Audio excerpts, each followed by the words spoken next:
Actors की खपत हो सके ऐसे कॉम्प्लेक्स या डेप्थ वाले कैरेक्टर या स्टोरीज आपको लानी पड़ेंगी।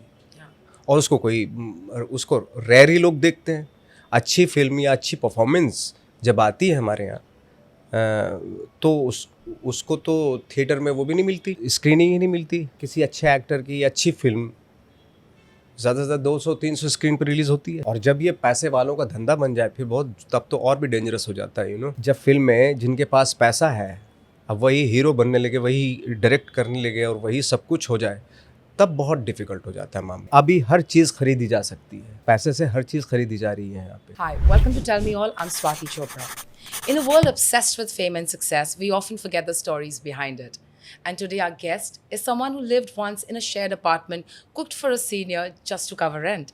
For years, you saw his face flicker on screen just for a few seconds. But today, he's someone who's loved, respected, and recognized for his craft. Hi, Nawasa. Welcome to the Quint. Thank you very much. Did this world of Bollywood feel out of reach to you ever when you were dreaming of becoming an actor? मैंने कभी dream नहीं किया, ये इत्तेफाक हुआ, coincident हुआ। मैं तो ग्रेजुएशन साइंस का स्टूडेंट था, मैंने सोचा कि हमेशा वही करूँगा, लेकिन एक इत्तेफाक कोइंसिडेंट ऐसा हुआ मेरे साथ कि जब मैं बड़ौदा में ग्रेजुएशन के बाद में चीफ केमिस्ट का जॉब कर रहा था, तब मुझे वहाँ पे उस वक्त पे किसी ने प्ले दिखाया और प्ले देख के मैंने डिसाइड किया कि यार ये एक ऐसी चीज़ है जिससे मैं कभी बोर नहीं हो सकता, क्योंकि हर रोज़ नई चीज़ डिस्कवर करनी पड़ेगी मुझे, हर कुछ नया फाइंड आउट करना पड़े, भले ही हो ना हो।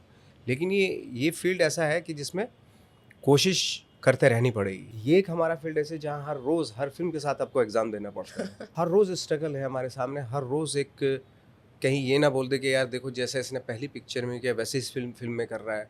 आपको हर रोज़ हर बार नए कैरेक्टर मिलेंगे, हर बार नए तरीके से करना पड़ेगा। तो ये एक चैलेंज है पूरी ज़िंदगी के लिए कि आपको पूरी ज़िंदगी इम्तहान देने पड़ेंगे। सर मुझे वो सुन के थोड़ी एंग्जाइटी हो रही है कि जैसे आपने बोला every day is an exam और every Friday it's very stressful also. आपका भी तो देखो ना कि हर रोज़ नए लोगों से मिलती है, नई नई बातों का पता चलता है। बिल्कुल। कितना एक्साइटिंग वाला काम है अगर देखा जाए तो। ये अगर आप अपने प्रोफेशन को बहुत इज्जत के साथ लेंगी तो हर रोज़ चैलेंज है आपके सामने भी। सर वो तो है बिल्कुल। पर सर फर्क वो भी पड़ता है कि सामने कौन बैठा है। जैसे आपकी और मेरी बात ऑलरेडी बिफोर ये कॉन्वर्सेशन, बिफोर कैमरा रोल हुए, it was already interesting for me. जैसे आपने एक कॉन्ट्रडिक्टिंग स्टेटमेंट आ गया कि माइंड इज मोर इम्पोर्टेंट। हम हार्ट और माइंड को हार्ट को मैं दिल से सोचता हूँ या मैं दिल से बात करूँ, नहीं, कभी कभी दिल से सोचने भी चीज़ें गलत हो सकती हैं। बिल्कुल। और मुझे लगता है माइंड एक ऐसी खूबसूरत चीज़ दी ऊपर वाले ने जिसकी वजह से हमने एक खूबसूरत दुनिया बनाई है।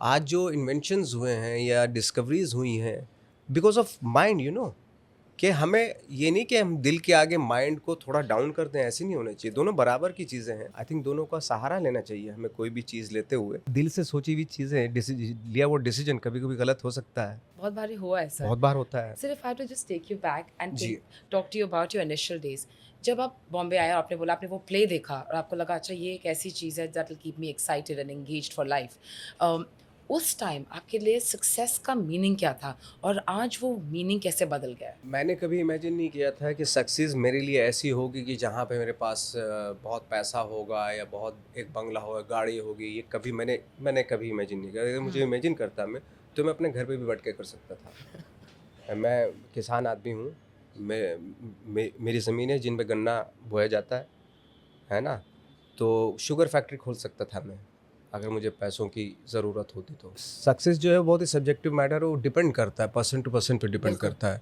आदमी का जो डिज़ायर है ना वो इतनी अनएंडिंग होता है कि वो जो ये सोचेगा ना कि चलो आज मेरे पास 100 रुपये, कल को 200, 2000, 2 करोड़, तो उसकी कोई वो नहीं है, एंड है ही नहीं उसका। डिजायर्स के एंड ही नहीं। हाँ, सक्सेस किसके लिए क्या मायने रखते हैं मुझे नहीं मालूम, बट मेरे लिए सक्सेस यही है कि अगर मैंने जो सुबह सोचा अपने सीन के बारे में और वो उसका कुछ परसेंट एग्जीक्यूट हो गया, तो आई थिंक मेरे लिए उस दिन की सक्सेस वही है। और बस उतना ही चाहता हूँ, उतना ही सोचता भी हूँ। और more easier in your control than thinking कि ये करूँगा वो करूँगा to wake up every morning and have those large dreams. Exactly. जो प्रोसेस है ना, एक्टिंग की जो प्रोसेस है, इसमें कभी कंप्लीट नहीं हो सकते हम, क्योंकि आर्ट जो है ना इतना वास्ट चीज़ है। बिल्कुल।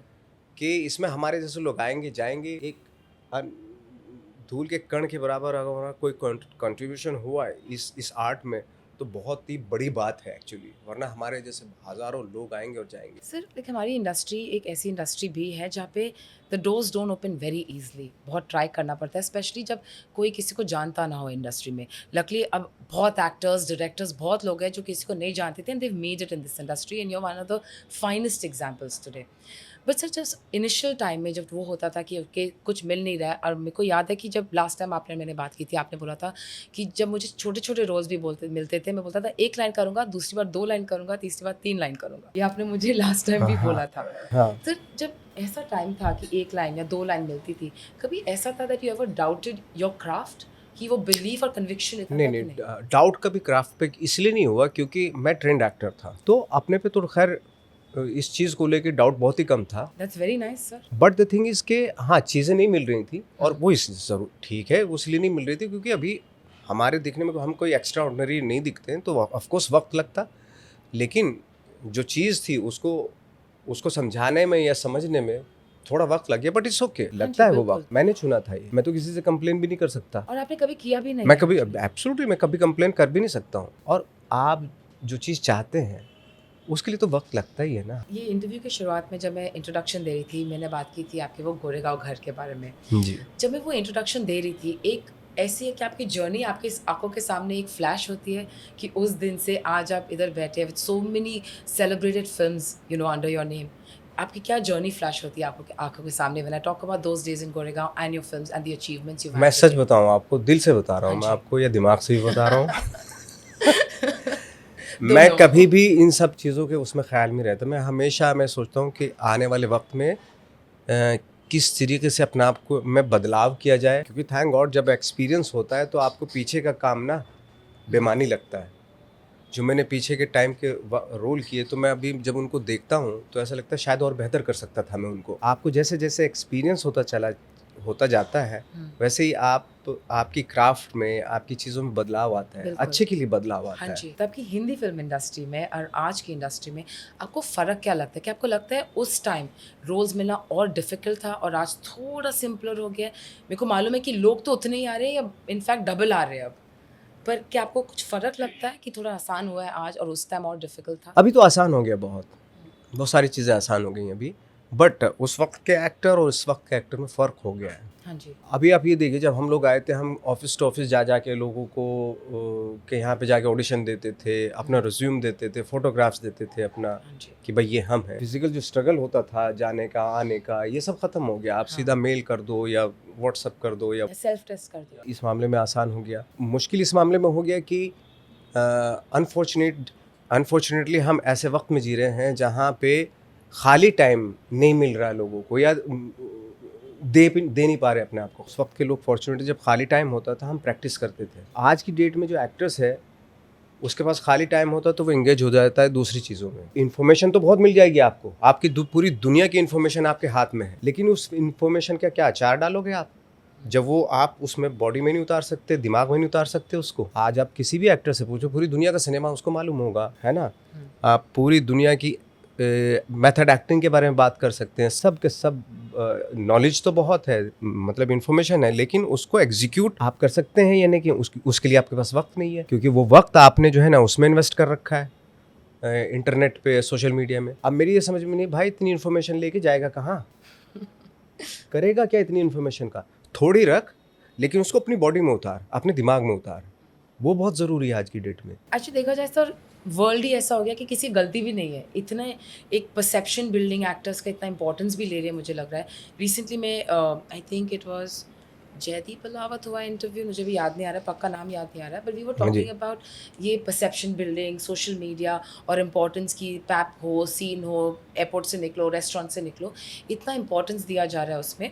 और उसमें एक दूसरी बात निकली थी कि बोल रहे थे कि nowadays a lot of actors are also getting cast because of numbers of followers, which I thought was very scary for an industry that is supposed to bank on talent. आपका कोई ओपिनियन इसमें sir? अगर followers के base पे आप cast कर रहे हो किसी को और वो कर रहा है बंदा काम, जो भी जिसके फॉलोअर्स हाँ होते जी। हैं, ऑफ कोर्स वो करेगा, क्यों नहीं करेगा वो। आप रोक सकते हैं क्या उसको? बिल्कुल नहीं। क्योंकि जब हमारी फिल्मों का फॉर्मेट या हमारी फिल्मों में एक्टिंग बहुत ही सतही हो रही है, तो ये भी कर सकता है, ये भी कर सकता है, ये भी कर सकता है।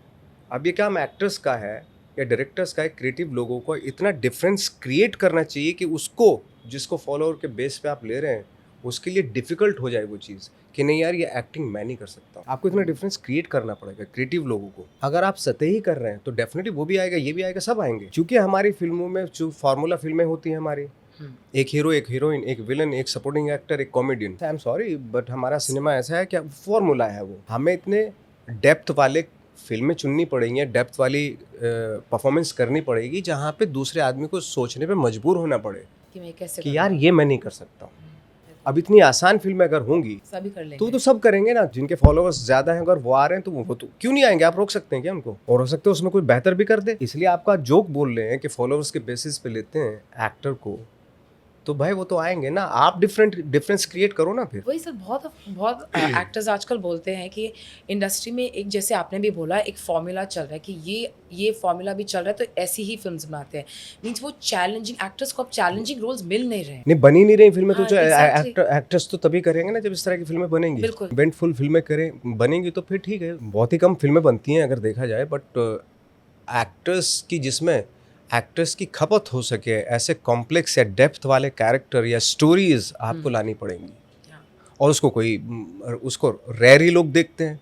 अच्छी फिल्म या अच्छी परफॉर्मेंस जब आती है हमारे यहाँ तो उसको तो थिएटर में वो भी नहीं मिलती, स्क्रीनिंग ही नहीं मिलती। किसी अच्छे एक्टर की अच्छी फिल्म ज़्यादा से ज़्यादा 200-300 स्क्रीन पर रिलीज़ होती है। और जब ये पैसे वालों का धंधा बन जाए फिर बहुत, तब तो और भी डेंजरस हो जाता है। जब फिल्म में जिनके पास पैसा है अब वही हीरो बनने लगे, वही डायरेक्ट करने लगे और वही सब कुछ हो जाए, तब बहुत डिफिकल्ट हो जाता है मामला। अभी हर चीज़ खरीदी जा सकती है, पैसे से हर चीज़ खरीदी जा रही है यहाँ पे। Sir, in a very recent interview, I am just going to read, आपने बोला था that has anyone made a film और 20-30 crore film with Irrfan sir, Manoj Bajpayee sir, Naseeruddin Shah sir, Om Puri sir? क्या ये industry sir, do you feel like even today they don't give talent as much importance as they give star power? हाँ, of course वो तो होता है। जो मेरी नज़र में जिन हो सकता है भाई, जो हमें ग्रेट एक्टर्स लगते हैं, हाँ जी, लाइक शुरू से आप अगर देखें, चाहे नसीर साहब हों, ओमपुरी साहब हों, one of the most greatest actor in our country, ओम साहब, चाहे वो इरफान भाई रहे हों, चाहे मनोज बाजपेयी हों, इनको लेके आप मुझे बताइए किसने 25 करोड़ की भी पिक्चर बनाई हो आज तक, जबकि इनको लोग देखना चाहते हैं। बिल्कुल। ये बड़ा ही अजीब सा कॉन्सेप्ट लोगों ने बना रखा है कि इन लोगों को तो कोई, ये तो एक्टर लोग हैं, इनको कोई देखना नहीं चाहता। अरे आप कहीं भी जाइए, जब उन लोगों को अप्रिशिएट करते, एक आम आदमी भी अप्रिशिएट कर रहा है उनकी परफॉर्मेंस को, तो ऑफकोर्स देखना चाहेंगे ना लोग। ये इंडस्ट्री में बड़ा अजीब सा लोगों ने बहुत सालों से बना रखा है कि ये तो एक्टर है, ये आर्ट फिल्में हैं, ये कमर्शियल फिल्में हैं और ये वो है। फॉर यू काइंड इन्फॉर्मेशन कि हमारे अगर यहाँ पे कमर्शियल फिल्में 100 बनती हैं तो पूरे साल में 5 ही पिक्चरें हिट होती होंगी। और सर वो तो और भी कम हो गई है, अब तो और भी कम हो गई है ना। तो, हाँ। तो ये जो कॉन्सेप्ट लोगों ने बना रखा है, जो थॉट है, बहुत गलत थॉट है। जैसे मैं तो ये भी कहता हूँ कि भाई एक पब्लिक का एक्टर होता है और एक इंडस्ट्री का एक्टर होता है।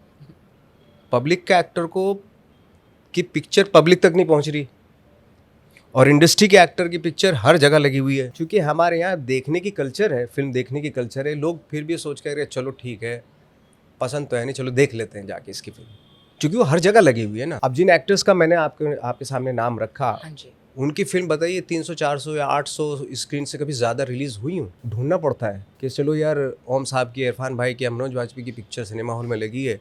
कहाँ लगी है? बंदा अंधेरी में यार, चैम्बूर के किसी छोटे से थिएटर में लगी हुई। कौन जाएगा यार? वो खुद ना जाए बेचारे, या मैं खुद अपनी पिक्चर ना देखने जाऊँ। हर जगह उनकी तारीफ होती है, क्या ग्रेट एक्टर है। जब आदमी को पता है कि ग्रेट एक्टर है तो ऑफकोर्स उसकी फिल्म देखने तो ज़रूर जाएगा ना वो। लेकिन वो फिल्में अवेलेबल होना उनके लोगों के सामने, एक्सेस होना।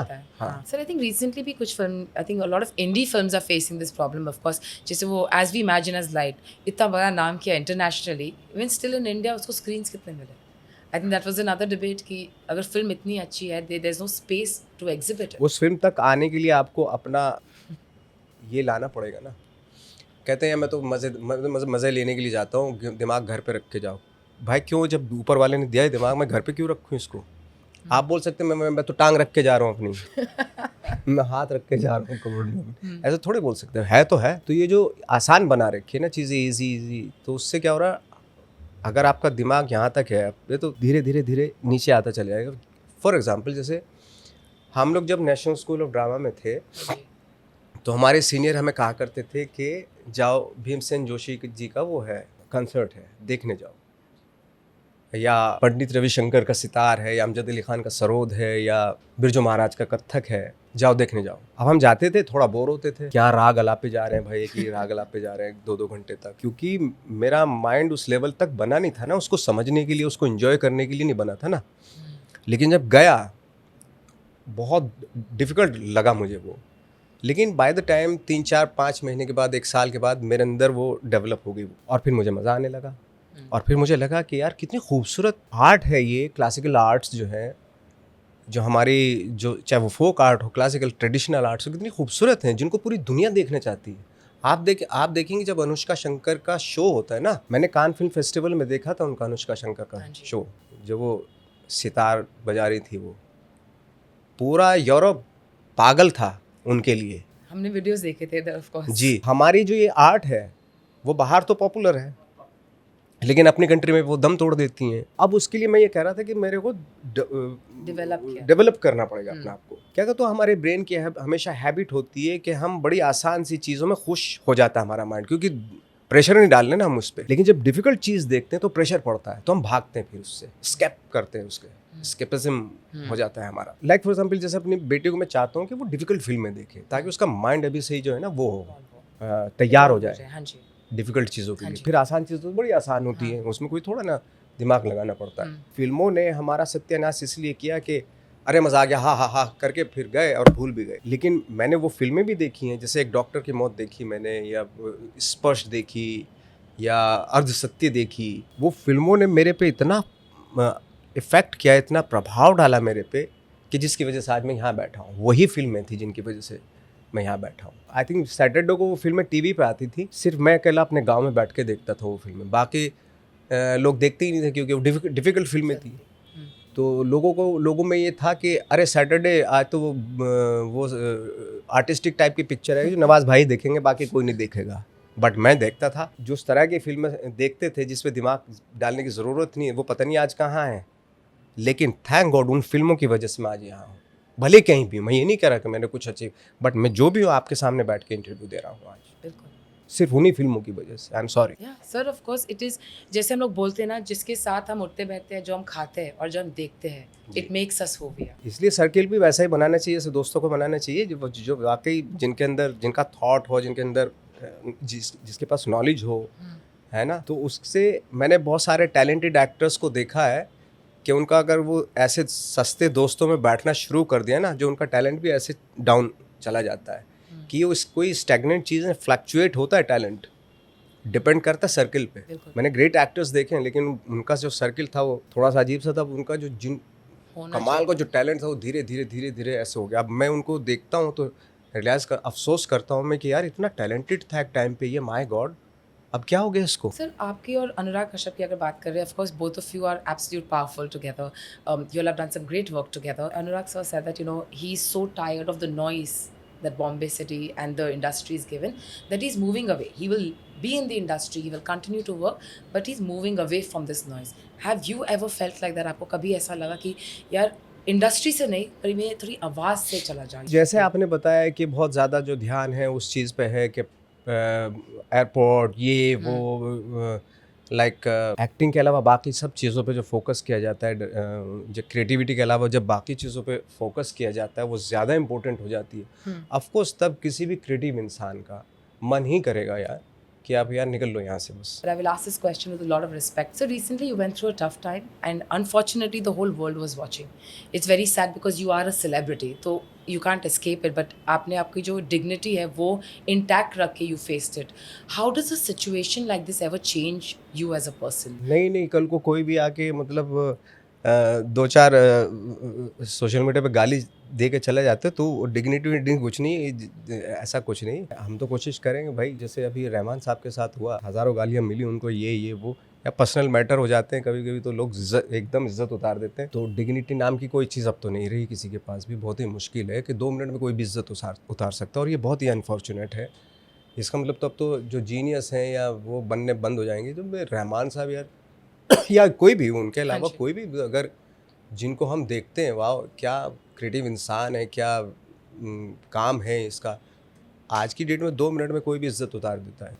तो मे भी शायद अनुराग या वट एवर जो भी एक या इस तरह के जो लोग हैं, जो क्रिएटिव लोग हैं, मे भी इसी तरह डिसअपॉइंट होके अगर जाने लगे तो बहुत बड़ा लॉस होगा, you know. It's very difficult sir, I think also एक सेलिब्रिटी की लाइफ प्राइवेट नहीं रहती। हाँ, बड़ा according to सैड me। लगता है। पहले वो तो कि दाल में कुछ काला है तो चलता है, हम्म, जैसे पूरी दाल ही काली हो। मैं खुद अपना एक्सपीरियंस बताऊँ तो ऐसे बहुत सारी चीज़ें मेरे साथ ऐसी हुई कि उसमें मेरा 0% इन्वॉल्वमेंट, और अचानक से कुछ न्यूज़ आ रही है ऐसी से, तो मैं खुद ही देख के शॉक्ड हो जाता हूँ कभी कभी। तो अरे ये मेरे साथ हो रहा है, वाह, हाँ। जो मैं सिर्फ न्यूज़ से सुन रहा हूँ, मतलब हाँ। कोई फैक्ट चेक कुछ नहीं है। Even though I'm on that side, but I agree that it happens a lot of times. कोई ऐसा कैरेक्टर या ऐसी फिल्म जो आपने की है that changed you forever? कोई आपका ऐसा character that changed either all of a sudden you became Nawazuddin Siddiqui the actor, या आपको पर्सनली एक बहुत चेंज आप पे खुद में लगा आफ्टर प्लेइंग दैट रोल? कहते हैं ना कि अगर आप किसी कैरेक्टर से कुछ लेते हैं तो वो भी आपकी लाइफ से कुछ लेके जाता है। ये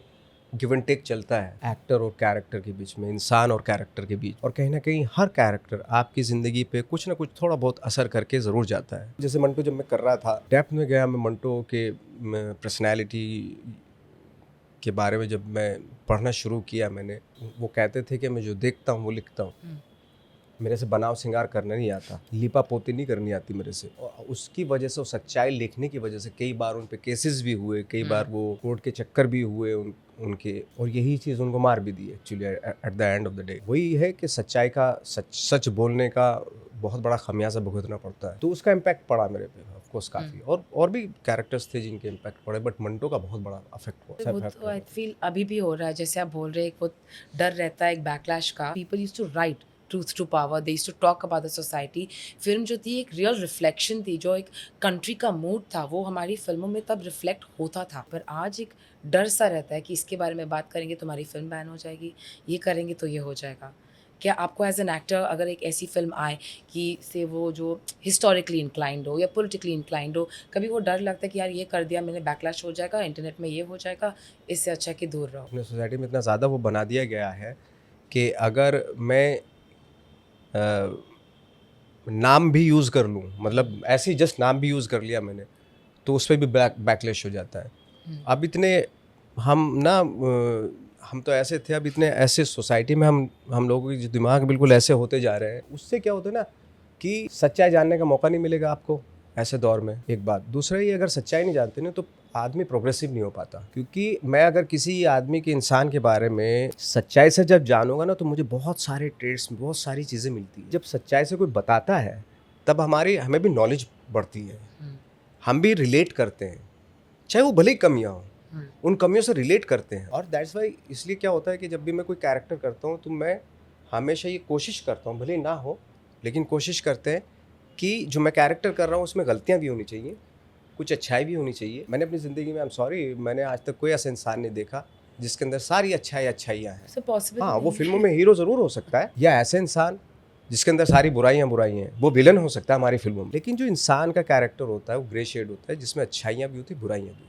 और उस तरह के कैरेक्टर मुझे पसंद है। और वो कैरेक्टर सर और रियल होते हैं, Of course, बिकॉज real हम होते हैं, सब में definitely। शेड्स ऑफ हमें ग्रे होता है। कोई ब्लैक एंड व्हाइट हो ही नहीं हाँ, सकता। हमें शायद इस तरह के कैरेक्टर और एक्सप्लोर करने की ज़रूरत है, कि सिर्फ ये नहीं सब गुडी है, सब बहुत अच्छा है। पहले तो ऐसा ही था, एक्टर तो बहुत ही अच्छा, मींस हीरो बहुत अच्छा होता है, पर हाँ। नाउ आई फील थोड़ा, I think people are trying. Sir ऐसी कोई मिसकंसेप्शन आपको लगता है कि ऑडियंस को या इंडस्ट्री को आपके बारे में जो सच नहीं है और बदल देनी चाहिए? हाँ, लोगों को लगता है कि मैं शायद बहुत ही सीरियस टाइप का आदमी हूँ, जबकि ऐसा बिल्कुल भी नहीं। जो मेरे करीब लोग हैं जो जानते हैं मुझे, मैं बहुत ही अलग ही किस्म का इंसान हूँ, ऐसी बात नहीं है। बहुत सीरियस नहीं है, आप जब मिलोगे तो बहुत सीरियस होने की जरूरत नहीं ना ऐसा कुछ नहीं, ना? मैं एवं ही हूँ। है। आई थिंक वो रिलेशन ऑन स्क्रीन कैरेक्टर और रियल लाइफ के जो एक रिलेशन बन जाता है कि सेम इंसान है, हाँ, उसको ब्रेक करना अब थोड़ा। जिसका दोस्त, मेरा जो दोस्त है वो राजपाल यादव है, हम लोग दोनों साथ में पढ़े हैं। अब जिसका दोस्त ऐसा हो, जिसकी कंपनी को मैं एंजॉय करता हूँ, वो मेरी कंपनी को एंजॉय करता है, हम लोग घंटों 2 4 10 दिन, 1 साल तक साथ में रहे हैं, हाँ जी, तो वो इंटेंस, मेरे जैसा आदमी जो उसके साथ रहता है, इंटेंस कैसे हो सकता है, आप ही देखिए। बिल्कुल। सर आपने जैसे राजपाल यादव जी की बात की, इंडस्ट्री में और ऐसे कौन से लोग हैं जो आप बोलते हैं दे आर माय फ्रेंड्स? बहुत सारे लोग हैं मेरे हाँ तो जी। दोस्त बहुत सारे हैं। हाँ जी, हाँ, तो मेरा ओके, स्वानंद भी मेरा बैचमेट है, स्वानंद किरकिरे। हाँ जी, उसकी भी कंपनी में बहुत इंजॉय करता हूँ। Very few people actually say this, so that's why I asked you this question. बोलते हैं कि इधर फिल्म खत्म होती है, वो ज़माना था जब फिल्म खत्म होती थी, हम रहते फिल्म थे। के लोगों से नहीं, अच्छा। फिल्म के लोग तो मिलते हैं, चले जाते हैं, फिर क्योंकि वो भी बिजी रहते हैं ना, वो हाँ जी। कहीं अपने दूसरी फिल्म कर रहे हैं, हम दूसरी फिल्म कर रहे हैं, फिर हम्म। कहीं टकरा गए, हाय हेलो हो गई। लेकिन जो आपके जिनके साथ आपने वक्त गुजारा है, अच्छा बुरा वक्त है जो भी था, हाँ जी। है ना, कमी बेशी वाला वक्त जब कुछ नहीं था और आज ठीक ठाक है, मेरे आज दोस्तों अच्छा के है। पास है ना, तो वो उस वक्त के दोस्त हमेशा रहते हैं, क्योंकि वो आपको तब से नहीं जानते जब से आप लोग जानने लगे, वो आपके उससे पहले से के दोस्त थे, तो वो हमेशा रहते हैं वो। आपको rejections and failures earlier in life में क्या सिखाया जो सक्सेस नहीं सिखा पाई? आई थिंक वो सबसे ज़्यादा तो वही सिखाती हैं चीज़ें, फेलियर्स ही सिखाते हैं आपको। फेलियर का मतलब ये है कि आपने ट्राई किया, नहीं हो पाया, उससे तो अच्छा है कि जिसने ट्राई नहीं किया। फेलियर से आई थिंक बहुत कुछ सीखने का मौका मिलता है, और वो उसी जिसके अंदर दम होता है एक्सपेरिमेंट करने का, अगर वो फेल हो जाता है तो कोई बड़ी बात नहीं है, क्योंकि उसके अंदर दम था, फेल होने की कुव्वत रखता है। वरना लोग तो बहुत सारे के अंदर फेल होना ही नहीं चाहते, सब सेफ खेलना चाहते हैं। दैट इज़ वाई आप अगर देखें, मेरी बहुत सारी फिल्में ऐसी हैं जिन पे हमने ये कभी सोचा ही नहीं कि इसका क्या होगा, बॉक्स ऑफिस पे क्या होगा, या सिनेमा हॉल में आएगी तो लोग देखेंगे या नहीं देखेंगे। एक वक्त था जब हमने रमन राघव बनाई, मुश्किल कम पैसों में हमने रमन राघव बनाई। एक लोगों का ये अजीब सा मिसकॉन्सेप्ट है कि कंसेप्शन है कि ये फिल्म फेलियर हो गई। नहीं भाई, वो इतने कम बजट में बनी हुई थी कि वो 2 दिन 4 दिन अगर रिलीज कर दो तो भी पैसा कवर कर लेती है, और उसके अलावा बहुत सारी चीज़ें हैं जिस पर वो लॉन्ग टर्म में, इसलिए मॉडेस्ट बजट की जो फिल्में होती हैं ना, कभी फेल नहीं होती। ये जो बहुत बड़े बजट की फिल्में होती हैं वो फेल होती हैं, अगर ना चले तो बहुत बड़ा नुकसान होता है इंडस्ट्री को। लेकिन जो मॉडेस्ट बजट की फिल्में कभी फेल नहीं होती। ये लोगों ने ना अजीब सा कॉन्सेप्ट बना रखा है। हमारी अगर आप देखो रमन राघव जैसी या इस तरह की जो मैं फिल्में की उस वक्त पे, इतने कम पैसे में कि 4 दिन में पैसा कवर कर लेती थी वो फिल्म, बाकी तो बोनस होता था उसके ऊपर। हाँ, तो लोगों को लगा फिल्म फेल हो गई, बस फेल नहीं हुई भाई ये। लेकिन वही फिल्म देखो ना, उस तरह की फिल्म जब लोगों को लगा कि भाई ये फिल्म फेल हो गई, लेकिन जब वो बाद में फिर से आई फिल्म इंटरनेट पे या OTT पे आई, लोगों ने तब देखनी शुरू की। लेकिन वो बोनस ही था हमारे लिए एक तरह से देखा जाए तो। सर, आपने भी बस बॉक्स ऑफिस नंबर्स की बात की। नहीं, मैंने बात नहीं, मैंने रमन राघव हाँ, की क्या बात बोल रहे थे कि बॉक्स ऑफिस नंबर्स बोलते हैं जब only the big films that were made of very big budgets, problem उनको आती है, the stress is there. Smaller film जैसे आपने बोला 4 दिन भी चली तो हो गया, बट टुडे क्या आपको लगता है आजकल बॉक्स ऑफिस नंबर्स को बहुत इंपॉर्टेंस दिया जाता है? I know it's a business, पर ये मतलब कि you know everywhere they pliers these box office numbers, इतने कमाया इतना कमाया, you think that is taking away also from that passion of cinema? देखिए, मैं तो ये कह सकता हूँ कि यहाँ पे ये जब नंबर्स की बात हो, कोई भी नंबर्स हो, I am not talking about box office या वो सबको मैं इंक्लूड कर रहा हूँ, नंबर्स, फॉलोअर्स, ये वो भी नंबर्स ही है ना। बिल्कुल। नंबर्स में आपको थोड़ा ही ना पता है, इजीली फ्रॉड हो सकता है, इजीली झूठ, मतलब हो सकता है। हाँ, नंबर तो लाइक फॉर एग्जांपल जैसे आजकल जैसे सोशल मीडिया फॉलोअर्स, ये वो सब जगह फ्रॉड होता है, वो कहीं पे भी फ्रॉड हो सकता है। जो बॉक्स ऑफिस नंबर हो, ये नंबर हो, वो नंबरों में फ्रॉड होता है। Thank you so much, sir, for talking to me. Good luck, and I really hope you always get roles that challenge you, and you always lead with your mind. Thank you very much. Thank you so much, sir.